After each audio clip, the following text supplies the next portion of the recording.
Le tofu, c'est-tu bon le tofu? Le tofu, je dois vous avouer que la première fois que j'ai vu ça, j'ai trouvé ça dégueulasse.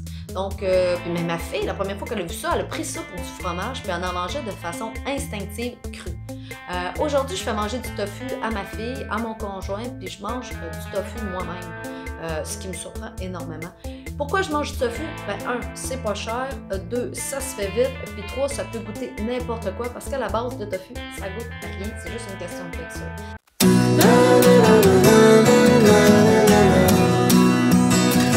Salut tout le monde, c'est Cindy de la chaîne Tendance Radie. Je suis de retour après un super temps des fêtes qui n'a pas arrêté une minute parce que je vous parle de mon défi, le défi vegan 21 jours que je réalise depuis maintenant le 27 décembre dernier. Donc, dans ce défi que je vous avais annoncé avant les fêtes, j'ai l'intention de vous parler du coût, donc des frais que ça occasionne d'avoir un régime alimentaire végétalien, de l'impact sur la gestion du poids et de la santé, et bien sûr, j'avais envie de vous parler de l'optique zéro déchet et de mes bilans poubelles. Donc, est-ce que ma poubelle va augmenter et tout? Mais pour le premier volet, aujourd'hui, on va parler du volet économique. Donc, c'est parti pour une vidéo à saveur cash. Donc, le plan économique au niveau du véganisme, on a souvent tendance à penser que ça coûte super cher de manger vegan. Pourquoi? Parce qu'on voit, par exemple, des graines de chanvre, des graines de chia, du quinoa et des petits noms qu'on n'est pas habitué d'avoir dans nos armoires dans une alimentation omnivore. Donc, souvent, on va avoir du riz, on va avoir des pâtes, on va avoir à la limite du couscous si on est original, mais c'est rare qu'on va s'en aller vers d'autres trucs de ce type-là. Et souvent, dans les livres de recettes véganes, on voit apparaître ces aliments magiques-là. Là, on se dit, oh, faut-tu absolument que je mange ça pour être vegan? Mais la réponse, c'est non. Hein? Tu n'as pas besoin de te casser la tête avec toutes ces nouvelles affaires-là qui sortent sur le marché. Ça se peut que tu n'aimes même pas ça. Dans les aliments que moi, j'ai intégrés, que je n'avais pas avant, on pense par exemple à la semoule de maïs. Donc, je veux en faire une polenta zéro déchet. Elle se vend déjà tout fait dans les commerces, mais la faire maison nécessite seulement de l'eau et de la semoule de maïs. Pourquoi est-ce que je me casserais la tête à acheter une version emballée d'un produit que je peux faire moi-même pour la modique somme de 40 sous chez Bug Bar? Donc, est-ce que ça coûte plus cher une alimentation végétalienne?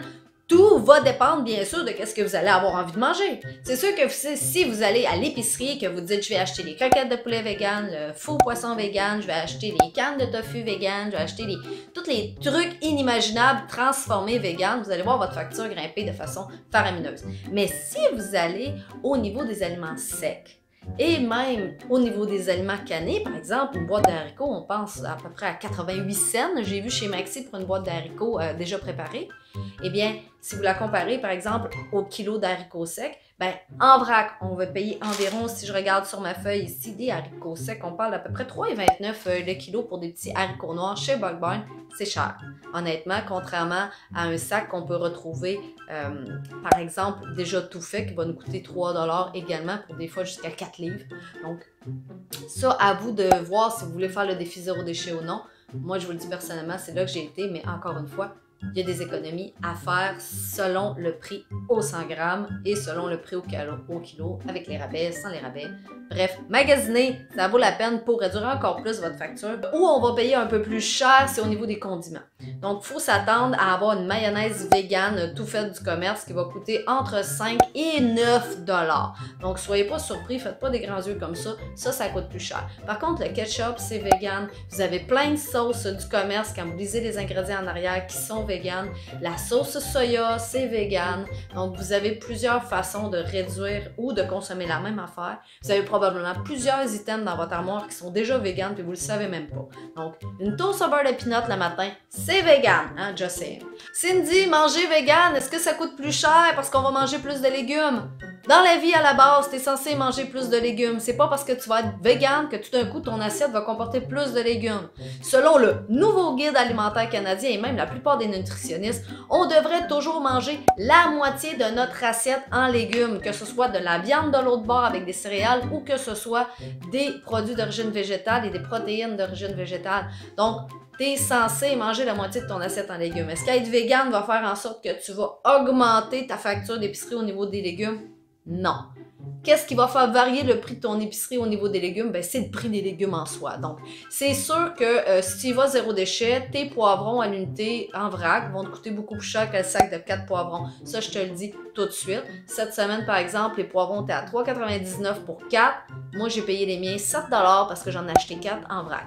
Donc, ici, j'ai trouvé ça largement ridicule pour mon portefeuille de payer quasiment le double pour un produit qui était vendu en emballage.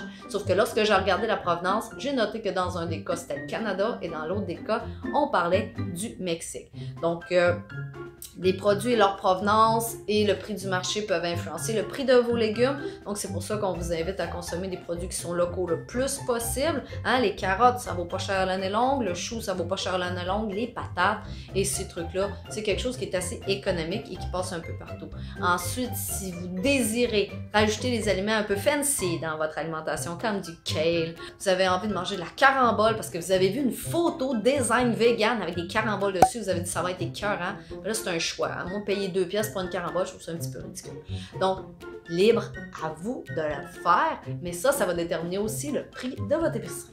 Les produits emballés que j'ai décidé d'acheter pour le défi vegan pour me sauver du temps, donc même si ça coûte un peu plus cher, j'ai décidé d'acheter la mayonnaise vegan parce qu'au niveau de la conservation, ça se conserve plus que 3 jours. La moutarde et le ketchup. Allô, tout le monde a de la moutarde, du ketchup, de la mayo dans son armoire. Ben moi j'ai une mayo vegan, mais la moutarde est vegan, puis le ketchup était déjà vegan anyway. Donc, regardez en arrière la liste des ingrédients, il n'y a pas de produit d'origine animale. Donc, pourquoi est-ce que vous iriez payer plus cher un produit qui se dit vegan si vous apprenez à lire la liste des ingrédients? Soyez intelligent, apprenez à lire la liste des ingrédients. Donc, est-ce qu'on se casse la tête lorsqu'on embarque dans un défi vegan avec les traces de? Si vous n'avez pas une allergie, et ça c'est mon humble opinion, pourquoi est-ce que vous iriez vous casser la tête avec les traces de? Peut contenir des traces de lait, c'est sûr. Si le produit a été créé dans une même usine où on fabrique des produits laitiers, ça se peut qu'en cours de nettoyage, il reste des résidus, des traces de produits laitiers. À ce moment-là, moi, là, mon niveau de véganisme pour ce défi-là, il n'est pas ici. Est-ce que je suis 100% végane? Non. Est-ce que je vais être 100% végétalienne? Non plus. Donc, je vais pas, j'ai pas envie d'avoir un niveau de végétalisme puis avoir envie de me dire, hey, moi, je suis level 100. Brasse un des 20, tu vas exploser. Non, j'ai pas envie de faire ça dans ma vie puis j'ai pas envie de me donner cette contrainte-là dans ma vie. J'ai quand même envie que ça soit le fun. Fait que tous les produits avec des traces de, je me casse pas la tête puis je mets pareil dans mon panier. Donc, c'était tout pour le défi vegan 21 jours dans le volet économique et le coût de mon épicerie. Bien sûr, je ne peux pas vous donner un bilan complet jusqu'à maintenant parce que malheureusement pour moi, eh bien le mois n'est pas fini. Hein, le 21 jours n'est pas fini non plus, donc je ne peux pas faire un calcul exact des données. Mais somme toute, c'est quelques informations précieuses qui pourraient vous aider pour votre défi. Donc j'espère que ça va vous aider. Donc la prochaine vidéo va traiter bien sûr de mon bilan santé et de mon bilan poids parce que comme j'ai un petit problème au niveau de l'intestin, donc c'est super intéressant pour ceux qui ont un problème de syndrome de côlon irritable. Donc je vais vous parler de comment je passe au travers ce défi-là avec ce syndrome-là, les trucs que j'ai trouvés. Et bien sûr, comme je fais de l'entraînement, j'ai l'intention de vous parler de comment je me suis alimentée pour justement éviter les fluctuations au niveau de mon poids. Donc, on va en parler dans un prochain vidéo. Mais jusqu'à maintenant, vous pouvez me suivre sur Facebook. Je vous invite à vous abonner à ma chaîne afin d'avoir la prochaine suite de ce défi. Et on se revient dans une prochaine vidéo sur la chaîne du blog Tendance Radie.